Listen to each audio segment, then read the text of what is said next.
I have made the following video for the ear saver cloth headband. With the use of the button, you can wrap your ear loop style mask over the button. My recommendation: to secure the mask, put one of your ear loop double wrap onto the button, and that will make it safer and it's not going to fall on the floor when you remove your mask.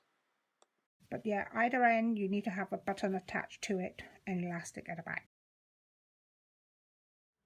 Of long material like this, it's 37 cm by 12. That is 14.5 inches by 4.5 inches. We need to fold that in half and go to the machine, stitch the open edge down. Okay, it's the second part. You need another piece of material about 28 by 8 cm, which is 11 inches by 3.25 inch. And what I recommend you to do is to fold either end up, so you single hem yours. If you're getting a material packs from us, your one will be already pre-folded. So all you have to do is cut the 8 cm out in 3. And you need a piece of elastic, which is 30 cm. Fold it in half. So that is the back elastic. Okay, you've got your material cut and iron, piecing together, stitch down along the side. So make sure you do the reverse at the beginning and the end. Along the top, we're gonna turn it round to the right side, like how you turn your socks right way round. What we need to do, we're gonna go and give that a good iron so that is nice and flat. The next job is to attach this onto the straight piece. Sandwich this in between your piece of fabric. Once you've done the stitch on the top, I tend to get my tweezer, thread the elastic through. Because I doubled it, that will allow me to pull this down, so without losing the elastic halfway. And what we're going to do now, we're going to stitch down the edge.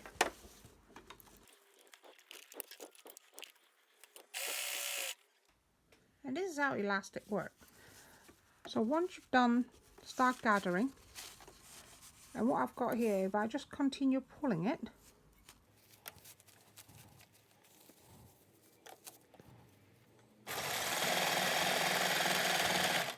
I will have the elastic out the other end. If you don't have a pair of tweezers like mine, what you could do is use a safety pins. That works quite nicely. Turn that around, and we'll repeat the same job by secure the elastic on this end. You secure the elastic onto the backing piece. Complete 2 components. How you finish yours. I left mine, one side's got the savage, so there's no fraying on this side, but the other on the other side is the raw edge. With that, I tend to fold that up,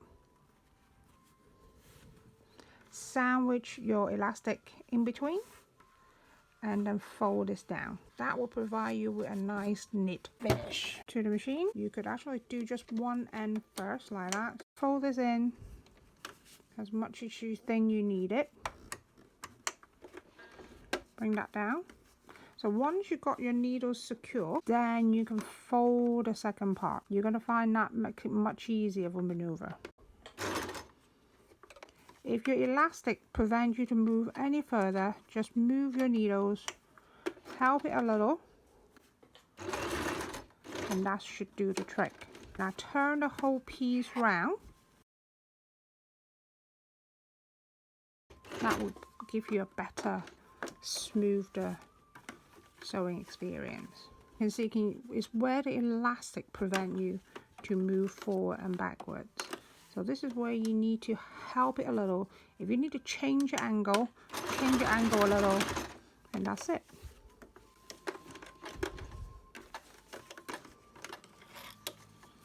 I always trim near to the finish like this. So tidying up end cotton is very important, so you get a neater finish. Okay, repeat the same. So you get your part, if you could, make it straighter. That might help you doing your sewing. Put this down and bring this down once again. So to the needle, secure it down with your needle, and then you can fold the second part up.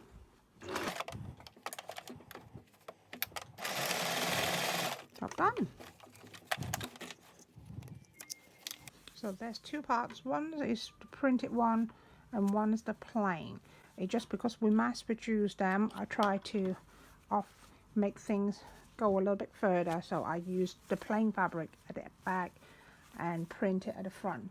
Stitch to either side to the front, and that's your ear saver. Right, how do we attach the button on our ear saver? So you need a hand sewing needle, whatever cotton you think you can manage. So for me, hand sewing is about meters. I could manage that. So I double my cotton. So there's two ends here, but one continuous length, but I fold it into two. Okay, so there's a loop on one end and open on the other. Okay, so for those for threading needles, is a slight issue to them. You can always use the loop to thread. That's it. To anchor the button, you start from the back of your button, of the button through to the front. So you get this loop here. Put your needles through it. That will anchor your button.